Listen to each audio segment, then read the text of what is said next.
warahmatullahi wabarakatuh.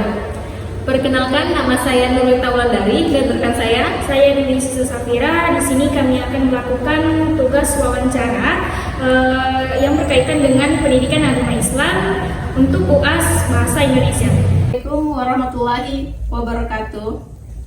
Baik teman-teman, kembali lagi di sini bersama kami. Dan di sini kami ditemani oleh narasumber. Beliau bernama Surahmat dan kebetulan beliau tinggal di Kelurahan Landono, Kecamatan Landono. Baik teman-teman, sebelum kita masuk pada sesi pertanyaan kepada narasumber, di sini saya akan menanyakan apa sih kegiatan sehari-hari beliau dalam melakukan kegiatan sehari-hari? Kegiatan sehari-hari untuknya ada jaga kios, terus setelah itu di kebun saja. Masya Allah sekali jawaban dari narasumber kami. Selanjutnya kami akan beralih ke sesi pertanyaan pertama, yaitu bentuk pertanyaannya, apa motivasi Bapak untuk menjadi seorang guru mengaji? Motivasinya untuk menjadi guru seorang mengaji adalah karena untuk mengajarkan kembali anak-anak tentang Al-Quran supaya tidak buta huruf Al-Quran. Itu sih yang menjadi motivasi saya, karena sekarang kan banyak yang tidak tahu baca Al-Quran. Jadi saya berharap supaya generasi-generasi yang kecilnya itu supaya tidak tahu, supaya bisa baca Al-Quran. Itu saja sih yang bisa saya sampaikan. Masya Allah sekali jawaban dari Bapak. Selanjutnya, kapan Bapak menjadi seorang guru mengaji? Waktunya?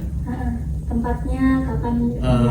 Kalau mulainya itu sekitaran tahun 2021. 2021, tempatnya ada di rumah, terus di masjid. Itu aja tempatnya. Oke, selanjutnya kapan Bapak mulai menerapkan profesi Bapak sebagai guru mengaji? Di mana Bapak menerapkannya? Apakah di masjid atau di rumah sendiri? Di rumah sendiri pertama. Selanjutnya baru di masjid. Gitu. Keempat itu selain di masjid atau di tempat-tempat umum, di mana Bapak menerapkan sebagai guru mengaji ini? Menerapkannya kalau menerapkannya cuma dua, di rumah dengan di masjid saja. Tidak ada tempat lain.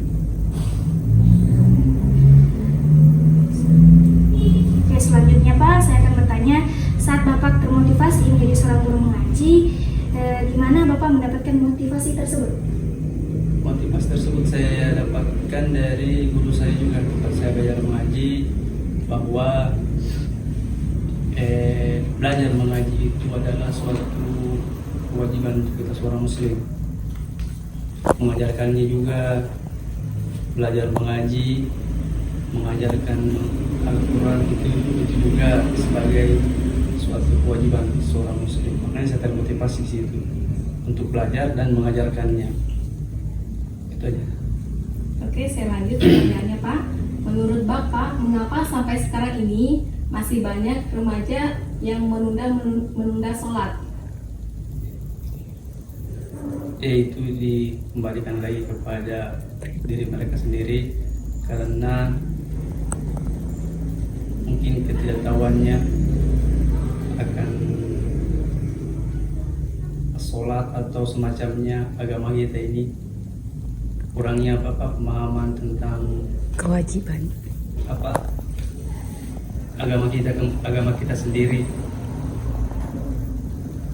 Jadi makanya kita harus kembali kepada kita kan muslim.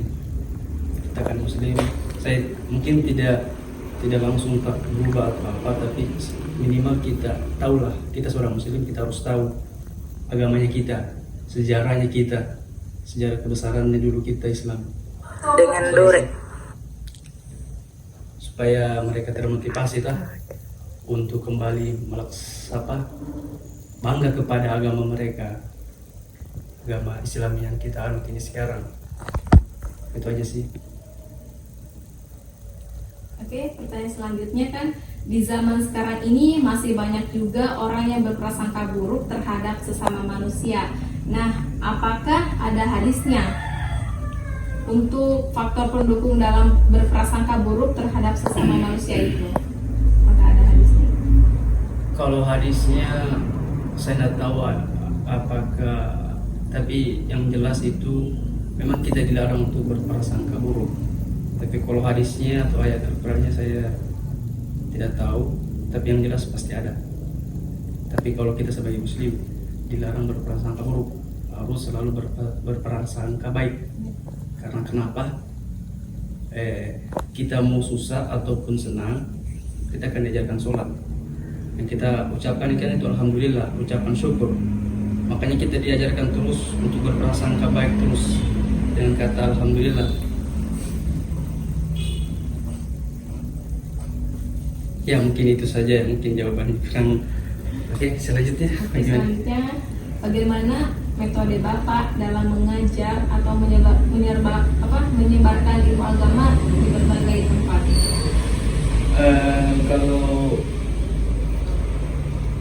Kalau belajar mengaji, kalau masalah ilmu agama kan saya tidak terlalu paham tentang ilmu agama. Kadang-kadang masih baru juga saya cuma sebatas mengajarkan anak-anak belajar mengaji gurunya. Tetapi kalau ada tentang ilmu agama, saya tidak mengajarkan itu. Paling cuma motivasi tentang kenapa kita harus belajar Al-Quran, kenapa kita harus mengajarkan Al-Quran. Itu sih alasan-alasannya. Oke. Selanjutnya, dalam mengajarkan mengaji, apakah ada kesulitan yang dapat Bapak dapatkan dalam mengajar itu? Oh iya, tentu jelas kesulitan itu pasti ada.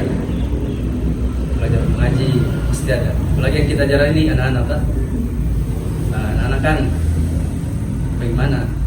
Mereka kan yang tuanya main saja, baru sedikit baca Al-Quran langsung main. Jadi untuk saya sih motivasi yang paling penting untuk menjadi guru mengaji itu sebenarnya kita harus cintai itu murid-murid.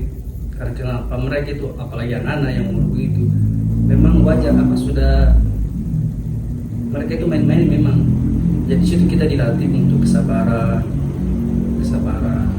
belajar mengaji. Saya juga memang belajar dari situ. Saya belajar anak-anak itu belajar mengaji, justru saya mendapatkan pelajaran bukan yang buruk-buruknya, tapi tentang pelajaran kesabaran, tentang pelajaran mencintai itu murid-murid, anak-anak yang umur SD, yang perlu kita rangkulkan. Tidak mudah marah sama mereka kalau mereka berbuat kesalahan. Kan mereka itu kan masih anak-anak, belum tahu ini apa ya, pikirannya mereka masih main-main gitu sih. Itu sih yang paling penting. Pada intinya anak-anak itu masih ke bawah pikirannya untuk ke main-main, belum ada berfokus untuk mengaji. Dan Bapak sendiri hanya untuk bisa menerapkan kepada mereka bahwa mereka itu untuk demi kebaikannya mereka sendiri. Sih, namanya guru mengaji kan. Iya, dan dalam semua gitu. Pertanyaan yang terakhir nih Pak, apa harapan Bapak untuk remaja saat ini dalam menekuni ilmu agamanya sendiri? Kalau saya sih, harapan saya sebagai kita remaja muslim, mari kita kembali kepada sejarah kita ya. Mari kita belajar kembali agama kita Islam. Saya tidak suruh mereka belajar bagaimana sholat, bagaimana belajar mengaji, bagaimana puasa zakat, infak. Bukan itu yang kita ajarkan, tapi mari kita lihat kembali, kita punya ajarkan mereka sejarah Islam dari Nabi Muhammad SAW.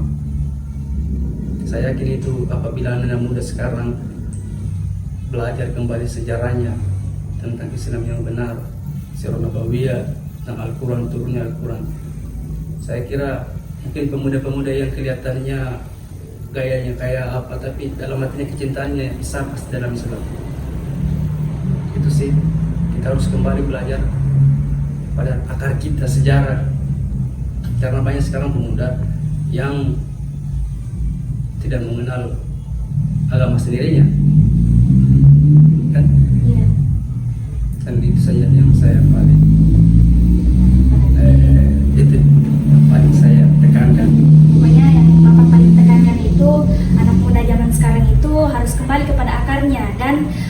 mulai termotivasi atau menumbuhkan kesadaran diri dari dirinya sendiri. Kalau kesadaran diri saja tidak ada, bagaimana mau menerapkan harapan yang kita inginkan untuk kedepannya dalam mengamalkan ilmu agama. Nah, baik teman-teman, itu tadi yang dapat kami dengar bersama-sama. Masya Allah sekali jawaban bahkan pendapat dari beliau, yang dimana banyak sekali informasi, motivasi, bahkan ilmu baru yang kami dapatkan. Dan kami berdua sangat berterima kasih sekali kepada Bapak yang telah meluangkan waktunya terhadap kami berdua. Lebih dan kurangnya mohon dimaafkan. Apabila ada kata yang tidak berkenan dari kami mohon maaf Bapak. Selebihnya akhir kalam kami akhiri. Assalamualaikum warahmatullahi wabarakatuh.